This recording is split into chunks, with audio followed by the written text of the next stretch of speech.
Hello everyone, welcome to Sumedh speaks. यहाँ हम बात करते हैं जियोपॉलिटिक्स, क्रिकेट और हर वो खबर जो भारत के लिए मैटर करती है। क्लियर अपडेट्स, स्मार्ट एनालिसिस, बस बिना ड्रामा के।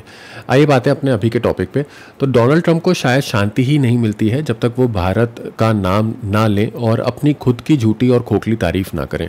तो एक बार फिर से भारत का नाम लेते हुए डोनाल्ड ट्रंप ने बोला कि उन्होंने भारत और पाकिस्तान की जंग रुकवाई और अगर उनकी जगह बाइडेन होते तो सीज फायर ना करवा पाते। इसके बाद उन्होंने ये भी कहा कि प्रधानमंत्री Modi ji tough as hell है और मोदी जी ने बोला था उनको कि no we will fight against Pakistan.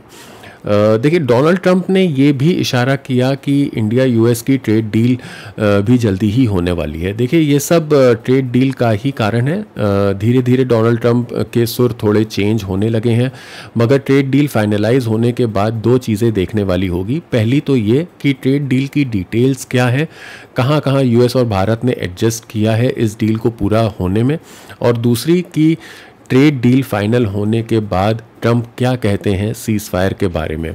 अभी हाल ही में उन्होंने ये भी कहा कि कुछ एकदम न्यू फाइटर जेट्स गिरे थे।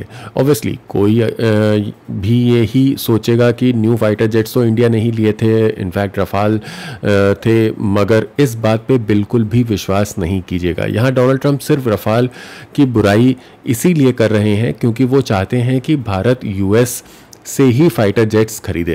प्रधानमंत्री मोदी जी और मिनिस्ट्री ऑफ एक्सटर्नल अफेयर्स ने एक डिसीजन बहुत अच्छा लिया एशियान समिट ना जा करके, सिर्फ वर्चुअली ज्वाइन करके। देखिए, जब तक इंडिया यूएस की ट्रेड डील ना साइन हो जाए तब तक तो डोनाल्ड ट्रंप से मिलने का कोई भी फ़ायदा नहीं है। मगर मेरा ये भी मानना है कि ट्रेड डील फाइनल होने के बाद जब भी डोनाल्ड ट्रंप और मोदी जी की मुलाकात हो तब ये सीज फायर वाली बात के संदर्भ में बहुत क्लियर मैसेज देना चाहिए। मुझे नहीं पता कि उसका डोनाल्ड ट्रंप पे कोई असर पड़ेगा या नहीं, मगर अगर मोदी जी द्वारा ये चीज़ in public, what I mean is in front of media, अगर बोली गई तो वर्ल्ड ओवर उस बात का बहुत बहुत ज़्यादा असर पड़ेगा। ट्रेड डील फाइनल होने के बाद का भी समय बहुत इंटरेस्टिंग होने वाला है। कोई और अपडेट आती है तो मैं अपडेटेड वीडियो लेकर के आऊँगा। Thank you for watching. Please like, share and subscribe.